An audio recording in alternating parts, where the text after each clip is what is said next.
Ladies and gentlemen, welcome to this episode of the Horsemanship Journey podcast. My name's Shane Jacob, your host, and we appreciate you taking your time to join us here today.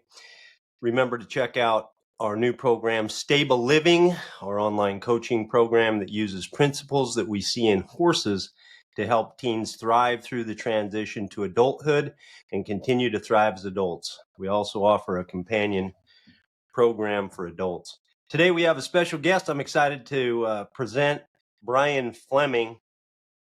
Brian is a combat wounded war veteran who was injured by a suicide bomber in Afghanistan.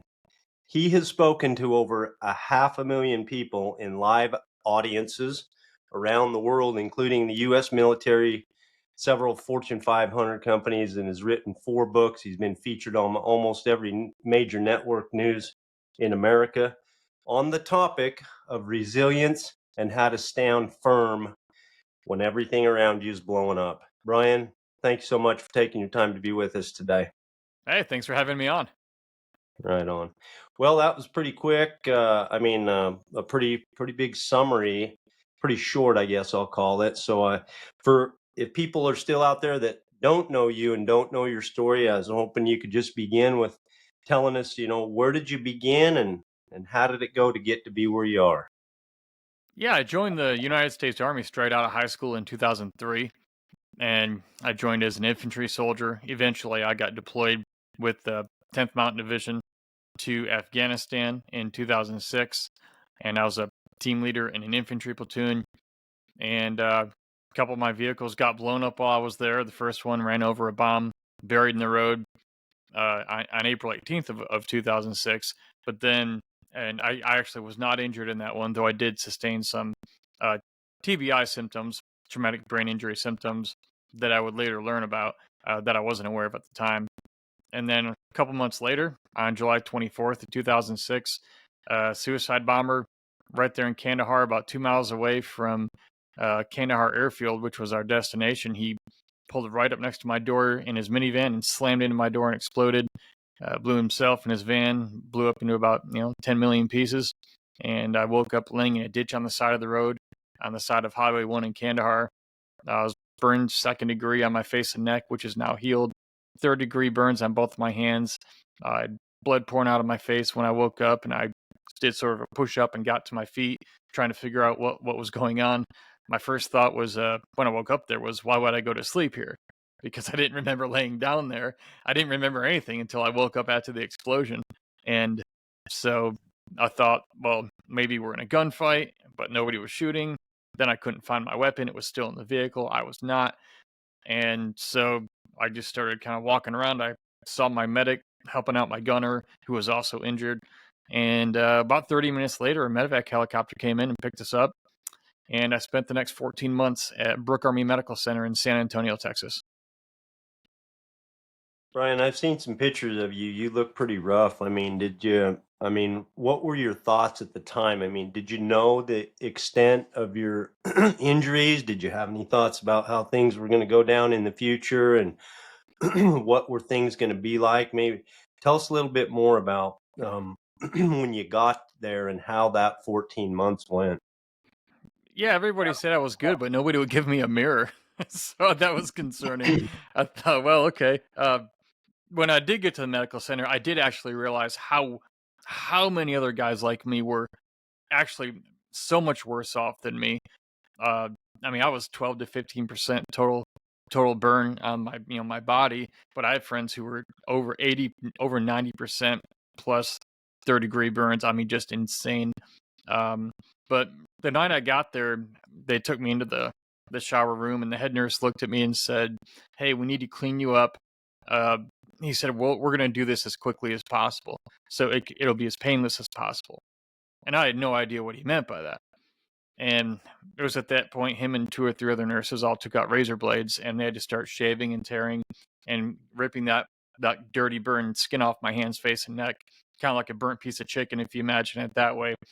And that was the worst experience of my life. That was the worst part of the whole thing, was having to lay there awake, basically being skinned alive in order to save my life, because I would have died of infection if they didn't get all that off. And people think, well, they probably put you to sleep for that. No, typically they don't, because they often have to do it multiple times and they're afraid you'll slip into a coma. And so it was fast and furious for about a half hour, and worst pain I've ever been through in my life. And nothing compares to that.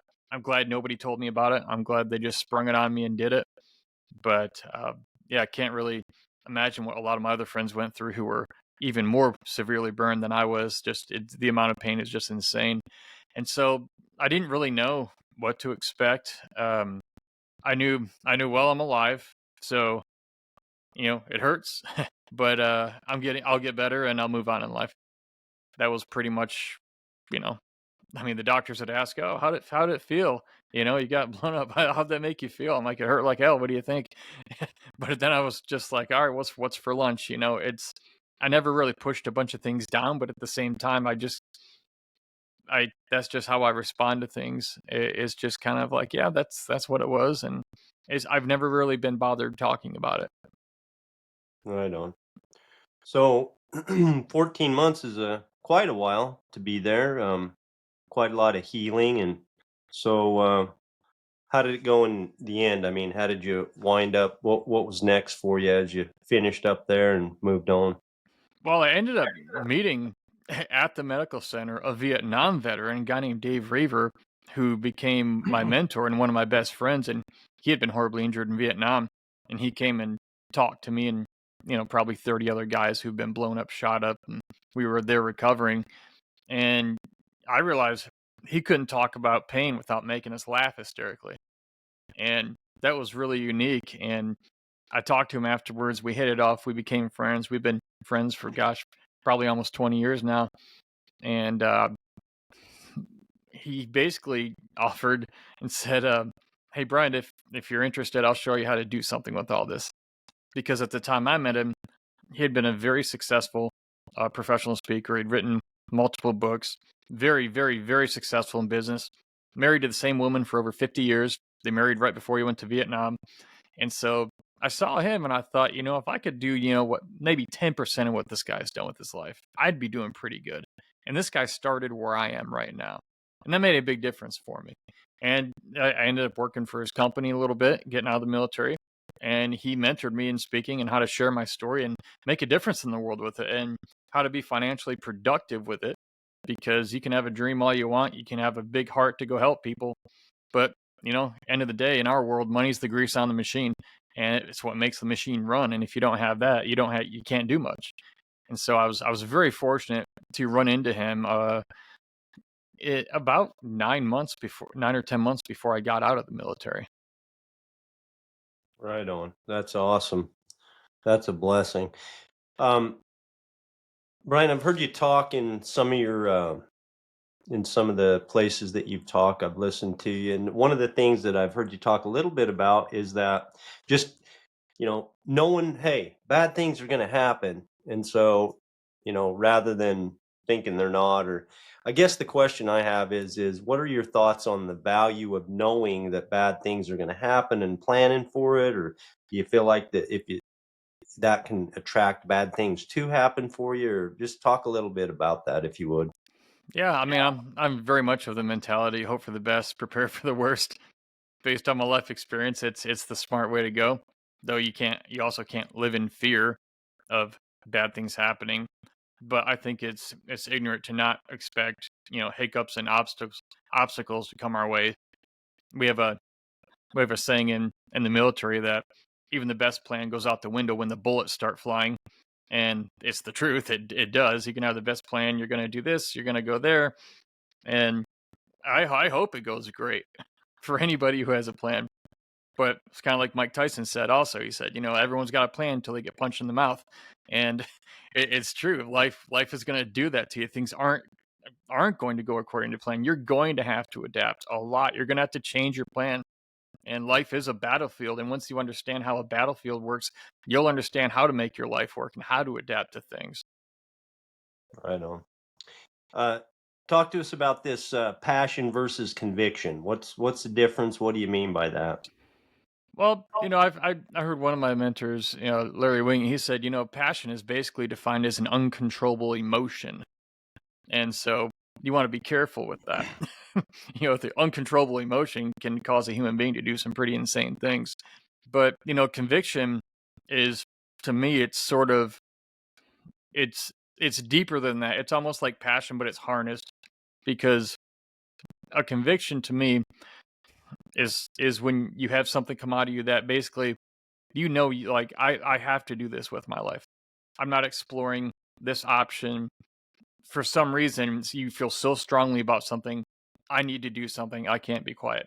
And I first discovered that when the first time Dave ever put me on a stage, and I spoke for 2 minutes. I was still blown up looking, and I got up and spoke for 2 minutes. Hey, I got blown up. Guess I'm still here for a reason. Have a nice day. It's probably the worst motivational speech in the world. But when I got off stage, this lady came up to me and she said, "Hey, I was raped and molested growing up, and in my teenage years as well. And then my boyfriend was abusive. And we broke up recently, and 2 weeks ago I tried to kill myself."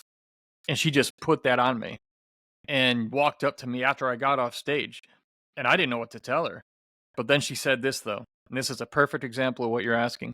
She said, Brian, but if you can survive all that, Afghanistan, my injury, she said, I think I can get through this. That's when conviction came out of me. When I told Dave that night, hey, this public speaking thing, I have to do this. Please show me. I'm going to do it or die trying. Will you help me? Something came out of me I didn't know was in me. And I knew I had to find more people like her, because I knew with her, that lady's not going to go home and drink a bottle of pills or stick a gun in her mouth and pull the trigger tonight. I didn't know that was in me.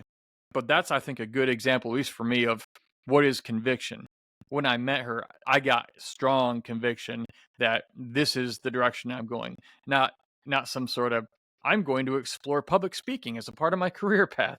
It was like, no, this is why I'm here. And That that was conviction. That wasn't just passion, though. That was definitely conviction. that is conviction. That is an incredible story. Thanks for sharing that with us. Um, Brian, would you I don't know, just maybe kind of lay out what happens to us in our lives, you know, when we have blow ups. We all, not very many people suffer the kind of blow up we're talking about with you, but the rest of us have, things. And I guess the question really is, how to best make it through. What do you tell people? Yeah, well, the biggest thing is to realize we all get blown up in different ways. And just because we get blown up differently doesn't mean we can't relate to each other. A lot of people think, they say, well, gosh, Brian, you got blown up by a suicide bomber. That's not something most people can relate to. I have one friend who survived that also in Iraq, and he lives about 3 hours south of me, and he's the only guy I know who can truly relate to go, man, I know what it's like to get hit by a suicide bomber. But other people, they get divorced, they get abused, they lose loved ones, they get a cancer diagnosis. I mean, you name it. Life blows everybody up.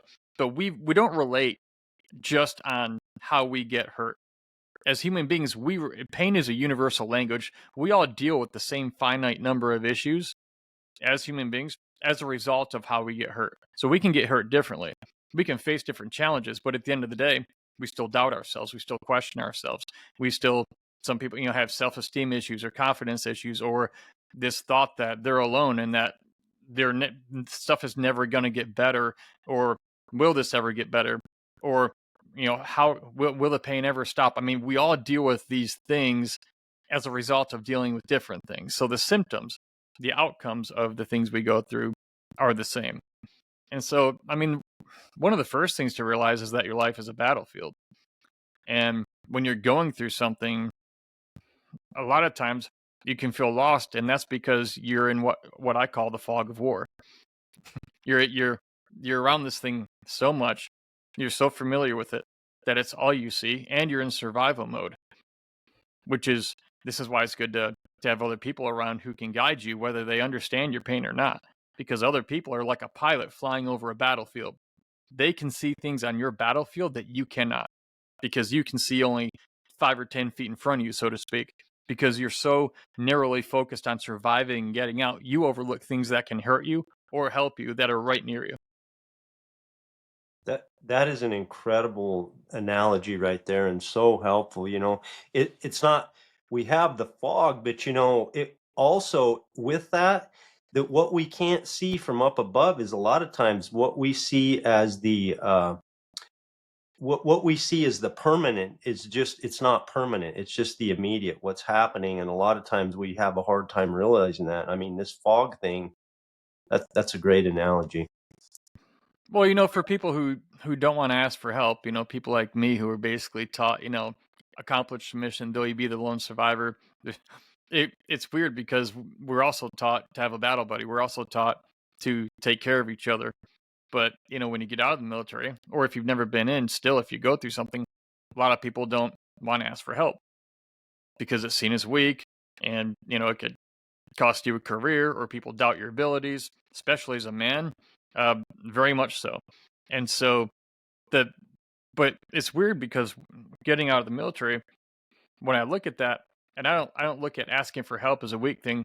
I look at it as calling in air support, because in Afghanistan we called in air support. We called in warplanes to drop bombs and do gun runs against our enemies.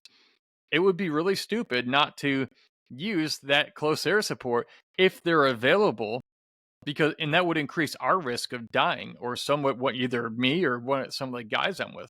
No leader in his or her right mind would not call in air support if it's available and necessary. Saying something like, well, we don't want the commander to think we can't handle ourselves on the battlefield, so we're just not going to call in air support. That would be stupid. Yet guys like me get out of the military, or if you've never been in, a lot of people do this too. They just completely forget that it's smart to call in air support, especially when it's available.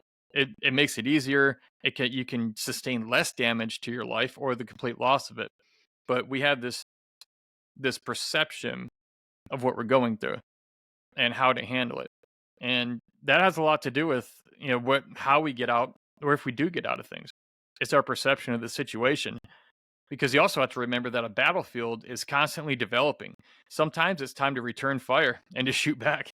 Other times it's like, all right, let's just wait a minute, see what's going on here. It's called letting the battlefield develop, and just pausing a minute and okay, this is what's happening now. Things are changing. They're going over here. They're going over here. All right, we're going to do this strategy now instead of that strategy.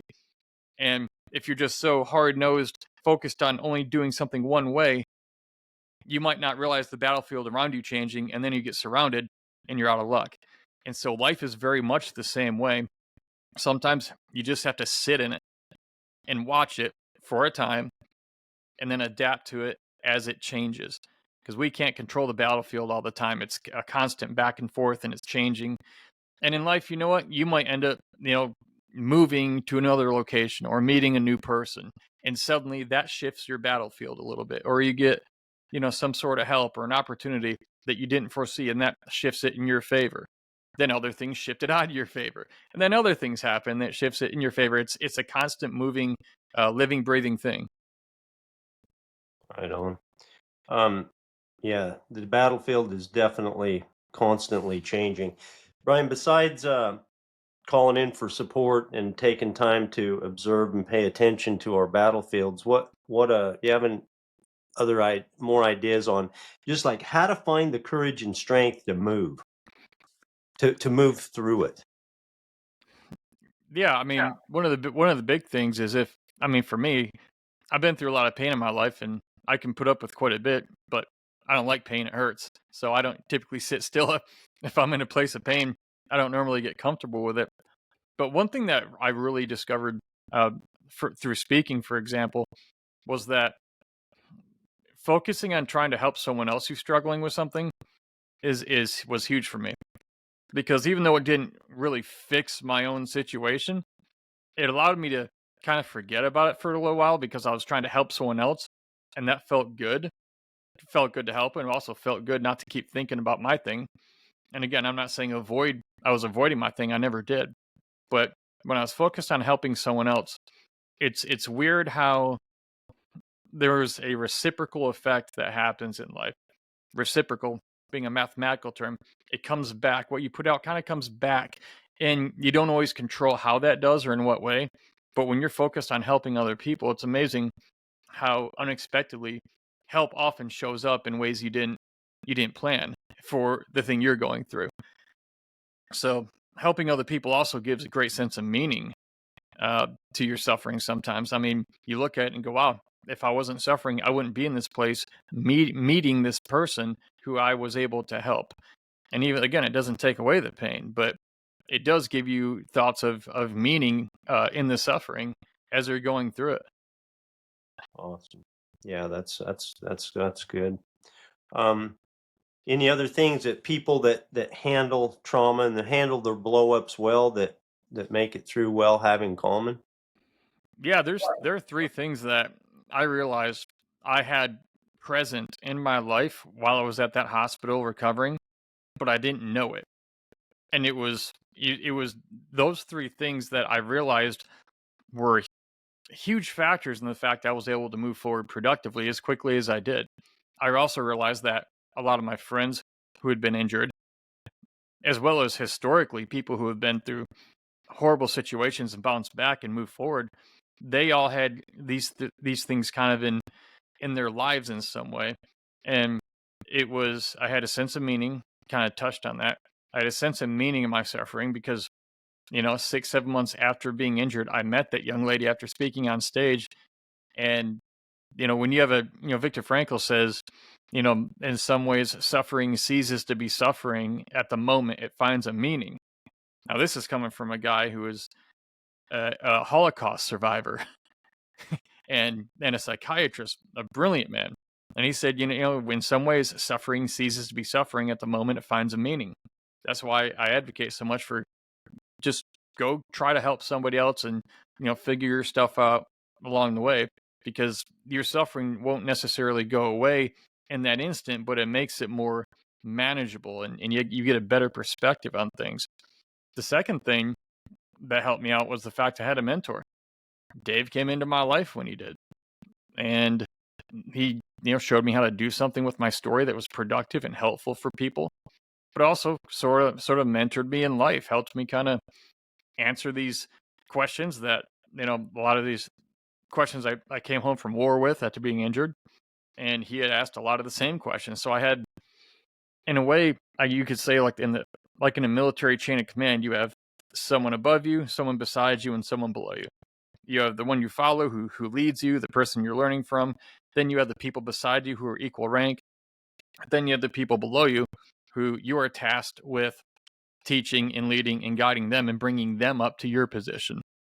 And so I had that in my life during this time that I was recovering. I had a sort of personal chain of command. And then the third thing was that I discovered my next mission. I found my next mission. It didn't take long. A lot of men and women getting out of the military, they don't find their next mission before they get out. And then it's even harder once you're out. So it was because of the fact it was so meaningful sharing my story, because I met that young lady that in that story, that became my next mission. And I mean, it's weird because that was one of the worst things to ever happen to me, that injury. But my life has been, and I'm not shy to say it, absolutely amazing. I don't think I would have had this good a life if I wouldn't have went through all that. And that might sound cliche, but it's the truth. I've never had a better life since almost losing it. I've had opportunities. I've been able to, have a life, make a life for my family that I don't think I would have been able to do on the level I get to do it. And it all came from this horrible thing that happened to happen. And people say, "Oh, it's the suicide bomber's fault you got hurt." And I say, "Yeah, 50%." Because I was still that 18-year-old kid who joined Army infantry during a time of war, so I knew exactly what I was doing. I take full 50% responsibility for putting myself in a place where what happened was possible, and so I have no problem with that. But what I do with it, in spite of what happened, is also my responsibility.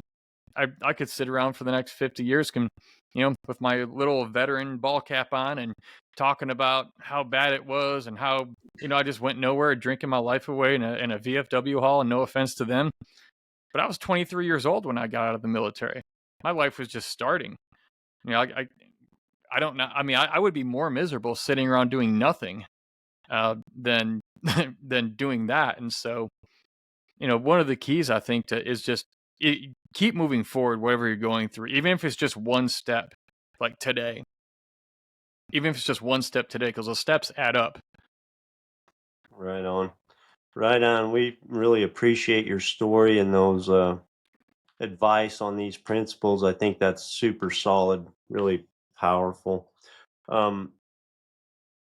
Winding down, just I guess what would you like to leave us with today? Brian, what would you like to leave us with today? Last thoughts for the horsemanship journey. Nothing lasts forever. No pain tends to last forever. I know that's kind of a broad statement, and that could be picked apart. But my point is, whatever you're going through, it likely has some sort of temporary nature to it. And things do often get better in a lot of ways that we can't see. And if you're in that position, it's because you're in the fog of war that we talked about. Keep going. I mean, it does. It's like Winston Churchill said, keep, if you're going through hell, keep going. There's no sense in sitting in the fire and just burning. Let's get out of this thing. Let's do the best we can to adapt and try to get out of it. And that starts with you. Right on. Ryan, thank you so much. Hey, tell us about where can people find you? You're speaking to find out more about you, and also you have a program for speakers. Tell us what you got going on and how we can find you. Yeah, if you want to book me to speak or check my availability, just go to blownupguy.com. It's real easy to remember because I got blown up and I'm a guy. So blownupguy.com is my speaking website, even though I don't look blown up anymore. And then the second thing is I created useyourstory.com because over the years I've been speaking, I've always had people walk up to me and say, Brian, I want to share my story like you do. But how do I start? Because nobody teaches you this stuff. You don't learn this in college, not in a speech class. How to actually become a professional speaker, how to share your story, make a difference in people's lives, and also be able to be financially productive and make money with it. So I finally started a program. And if you go to useyourstory.com, I have a free resource on there called the Share Your Story Roadmap. And it's a one-page PDF and about a 14-minute video, very short. And it shows you literally how to go out and share your story and make your first $500 speaking, even if you've never spoken before. It's exactly where I would start if I was starting over and I knew nothing. That's the place I created it from because that's where most people are when they want to share their story. So go grab that free Share Your Story roadmap at useyourstory.com. Right on. Ryan, thank you again so much for taking the time to be with us today. We appreciate your thoughts and your story here today and the good advice. We appreciate your service to our country and we wish you continued success. Ladies and gentlemen, Brian Fleming. Thanks, Shane.